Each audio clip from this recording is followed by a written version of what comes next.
এবার একটা কঠিন প্রশ্ন আপনাদের মাধ্যমে আমি করতে চাই, আপনাদেরকেও করছি, আপনাদের মাধ্যমে জনগণকে করছি। এই যে বাংলাদেশে একটি বিদেশ নির্ভর ফ্যাসিবাদী শক্তির উত্থান হলো, সেখানে জনগণের কি কোনো দায়িত্ব ছিল না? জনগণ কি তাদের দায়িত্ব সঠিকভাবে পালন করেছে?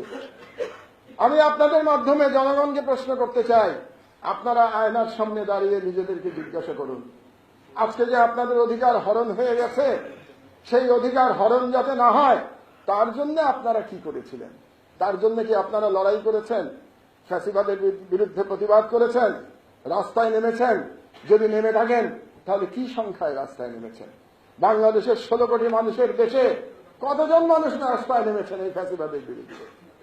এই প্রশ্নগুলো আজকে আমাদের সবাইকে কিন্তু করতে হবে, কারণ আত্মজিজ্ঞাসা, আত্মোপলব্ধি ছাড়া আপনি এই ফ্যাসিবাদকে পতন করতে পারবেন না। পলাশির যুদ্ধের কথা মনে পড়ে যায় এই প্রসঙ্গে। 1757 সালে কতজন সৈনিক নিয়ে রবার্ট ক্লাইভ জয় করেছিল জানেন? 3000। রবার্ট ক্লাইভের 3000 ব্রিটিশ সৈন্য ছিল, আর নবাব সিরাজউদ্দৌলার 60,000 নবাবী সৈন্য ছিল। পলাশির প্রান্তরের যুদ্ধ খেলায় 60,000 নবাবী সৈন্য দাঁড়িয়ে রইল, আর 3000 ব্রিটিশ সৈন্য এই পাক ভারতের স্বাধীনতা লুটে নিল। বাংলাদেশকে তারা তাদের ব্রিটিশ কলোনিতে রূপান্তরিত করেছিল। রবার্ট ক্লাইভ নিজে তার আত্মজীবনীতে বলেছে যে আমার বিজয়ী বাহিনী নিয়ে আমরা যখন রাজধানী মুর্শিদাবাদে প্রবেশ করি, তখন রাস্তার দুপাশে দাঁড়িয়ে এবং আশেপাশের বিল্ডিংগুলো, ইমারতগুলোর উপর দাঁড়িয়ে যে সমস্ত লোকজন তামাশা দেখছিল, তারা প্রত্যেকে একটা করে ঢিল যদি ছুঁড়ে মারত, তাহলে আমার 3000 সৈন্য ওই দিনই ওখানে নিহত হতো এবং ব্রিটিশ সাম্রাজ্যবাদ বাংলাদেশকে দখল করতে পারত না। আজকে সেই পলাশির যুদ্ধের কথাই বাংলাদেশে চলে আসে। আজকে আমাদের গণতন্ত্র চলে গেছে, মানবাধিকার চলে গেছে, সংবিধানের মৌলিক অধিকার চলে গেছে, আমাদের স্বাধীনতা চলে গেছে, আমাদের মুখ বন্ধ হয়ে গেছে। একটু আগে শওকত মাহমুদ সাহেব যেমন বললেন, একটা পশুরও চিৎকার করার অধিকার আছে, কিন্তু বাংলাদেশের ভিন্ন মতের মানুষের চিৎকার করার অধিকার নাই। তো এই অবস্থার থেকে উত্তরণ কি হবে? যদি উত্তরণ হতে হয় তাহলে উত্তরণের উপায়টা কি? উত্তরণের উপায় আমি মনে করি দ্বিমুখী লড়াই চালাতে হবে আমাদেরকে।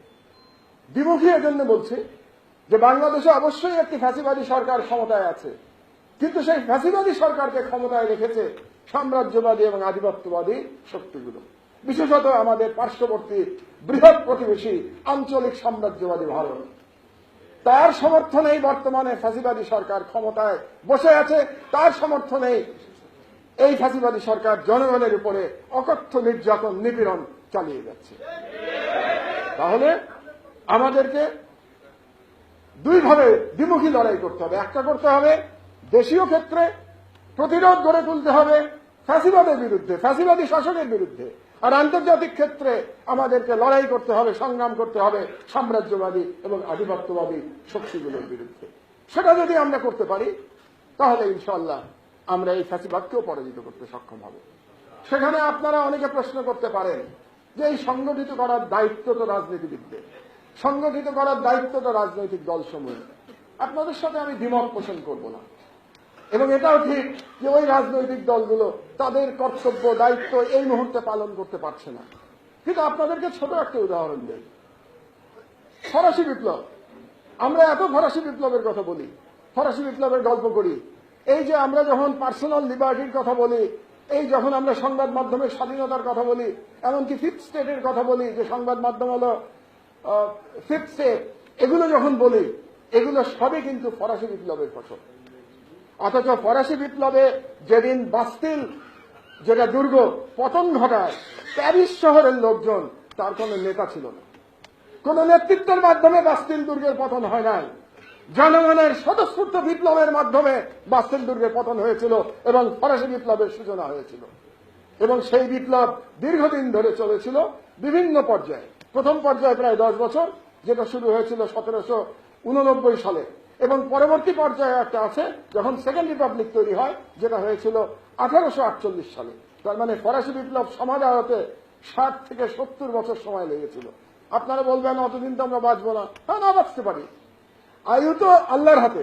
আল্লাহ হায়াত মৌতের মালিক, কিন্তু আমাদের লড়াইটা তো চালিয়ে যেতে হবে। আমরা না পারি, আমাদের পরবর্তী যে জেনারেশন তারা লড়াই চালিয়ে যাবে, কিন্তু ফ্যাসিবাদের পতন ঘটাতে হবে। এবং সেই লড়াই যদি করতে হয় তাহলে একটি জিনিসের বড় প্রয়োজন, ভয় ত্যাগ করতে হবে রে ভাই। ভয় পেয়ে আপনি ফ্যাসিবাদের বিরুদ্ধে লড়াই করতে পারবেন না। আপনি জেলের ভয় পাবেন, আপনি রিমান্ডের ভয় পাবেন, আপনি ক্রসফায়ারের ভয় পাবেন। এই ভয় পেয়ে আপনি, ভয় যদি একবার আপনার উপরে বাসা বেঁধে ফেলে, আপনি তাহলে কোন ফ্যাসিস্ট শাসকের বিরুদ্ধে লড়াই করতে পারবেন না।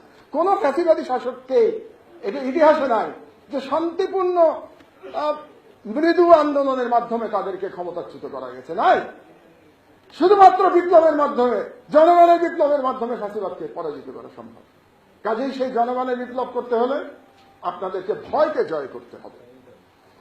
চূড়ান্ত আত্মত্যাগের জন্য মানসিক প্রস্তুতি নিতে হবে এবং বলতে হবে যে আমি মরে যেতে পারি, আল্লাহ যদি এভাবেই আমার মৃত্যু লিখে রাখেন তাহলে ওভাবেই আমার মৃত্যু হবে, কিন্তু মৃত্যুর মুহূর্ত পর্যন্ত আমি অন্যায়ের বিরুদ্ধে লড়াই করে যাব। এই প্রতিজ্ঞা আপনারা যতক্ষণ না করবেন ততক্ষণ ফ্যাসিবাদের বিরুদ্ধে লড়াইতে আপনি জিততে পারবেন না, এবং যতক্ষণ তারা ভয়কে ব্যবহার করতে পারবে আপনাদের বিরুদ্ধে ততক্ষণ তারা কিন্তু চেপে বসে থাকবে। বাংলাদেশে আজকে তাই হয়েছে।